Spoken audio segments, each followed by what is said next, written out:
Hi everyone! So, we're back. And ito pa, isa sa mga maraming request ako na nakukuha is how to make kimchi jjigae. Very familiar naman sa inyo kung ano yung kimchi jjigae, di ba? So, let's translate the Korean name first. So, kimchi is the fermented cabbage. And yan ang kumbaga, representative food of Korea. It's kimchi. And then jjigae means, we've learned from my previous videos, jjigae means stew. So, ang translation ng kimchi jjigae is kimchi stew. So, fermented cabbage stew. Kimchi jjigae is very familiar to everyone, di ba? Kasi nga yan nga yung tinatawag nating representative food ng Korea. Kumbaga, representative soup ng Korea. So, kimchi jjigae, kumbaga sa Pilipinas, di ba, ano bang representative soup natin? Siguro hindi naman official, pero siguro parang sinigang no? Sinigang sinigang yung pinaka-closest na parang representative food natin sa Philippines. I may be wrong, but I think yung pinakasikat na sabaw sa Philippines would be sinigang.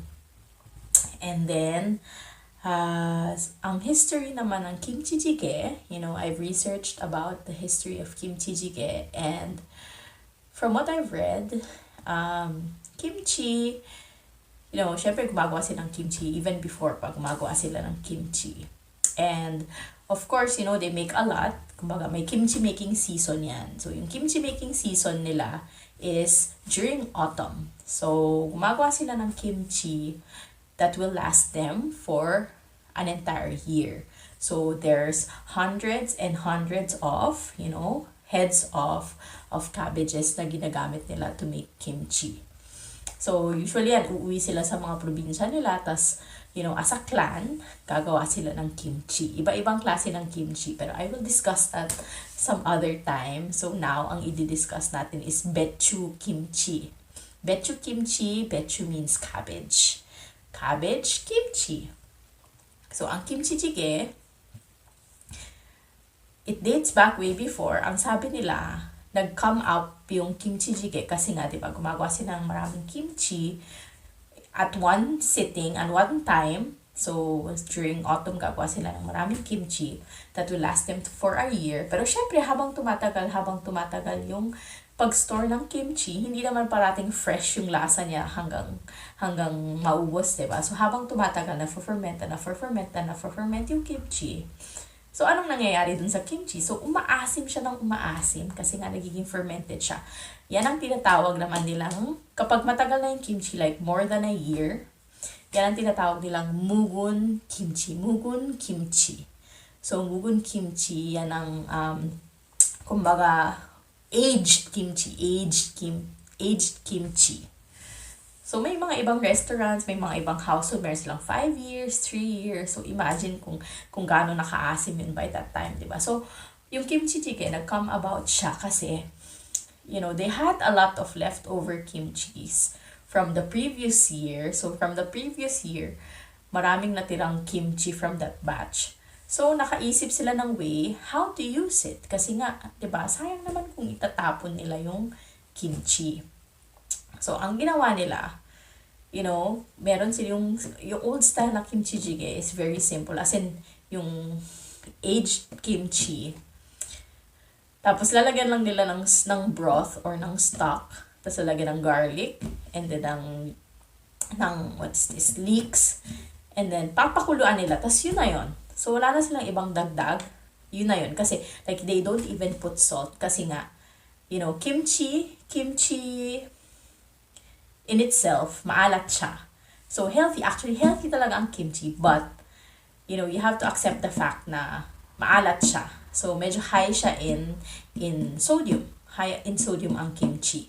Kasi nga, when they make the kimchi, marami silang nilalagay na salt. The cabbage is brined in salt itself.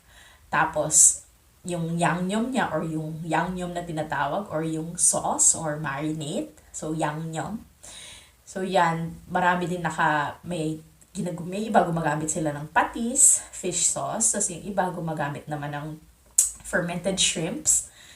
Parang bagoong sa kanila, pero medyo magkaiba. Medyo magkaiba ng style. So, iba-iba. So, maraming maaalat na things na nakalagay sa kimchi. So, maalat siya. Aminin natin maalat siya. Maalat siya, but, syempre, pag tumatagal, yung instead of yung alat na lalasahan mo, mas umaasim. So, yun na nga. So, yung mga old kimchi from the previous year's batch, ginagawa nila siyang into stew. Para hindi masayang, di ba? Kaysa naman itapon or ano. So, ginagawa nilang stew yun. Kinakain nila with their food. So, yan ang brief history natin about kimchi jjigae. So, dati hindi sila naglalagay ng kahit anong meat or seafood or kung ano-ano kasi nga, yung mga ganon is very very hard to find.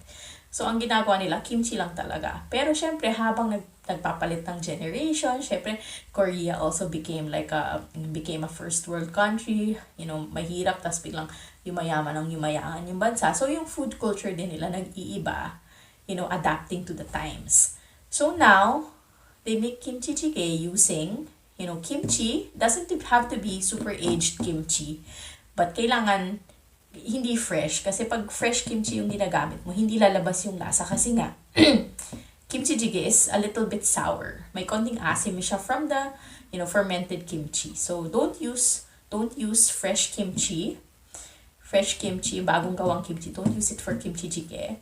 The best kimchi that you can use for kimchi jjigae is the aged one. So, wag kayong magtaka na, pwede ko pa ba kainin yung kimchi ko kasi sobrang asim na ng amoy. Ay, pwede yan. Basta wala siyang mga molds.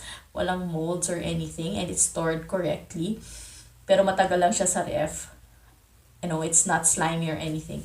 Kahit maasim yan, pwede mo pa siyang gamitin. So, the best kimchi for kimchi jjigae is sour kimchi. Sour and aged kimchi. So, yan. So, yan ang natin sa kimchi jjigae. So, ngayon, we use meat. Some people use seafood. Some people use spam. Minsan, walang nilalagay. Minsan, tuna. Minsan, so maraming variations. You can make your own style kimchi jjigae if you want. So, ang basic lang talaga is kimchi, stock, garlic, and onions, and leeks. But, you can always add, some people even add cheese sa huli. Some people add sausages and blah, blah, blah. Basta maraming kinds.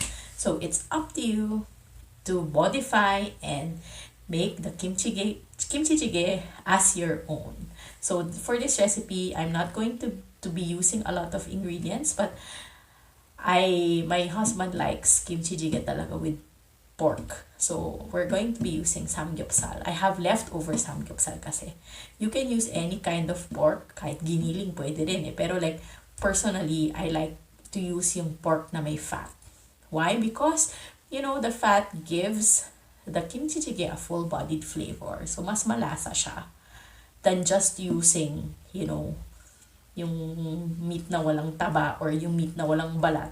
But syempre, of course, this is also personal preference. Pero for us, for my family, we like it na, I use the meat na may fat. So, mas masarap siya pag may fat.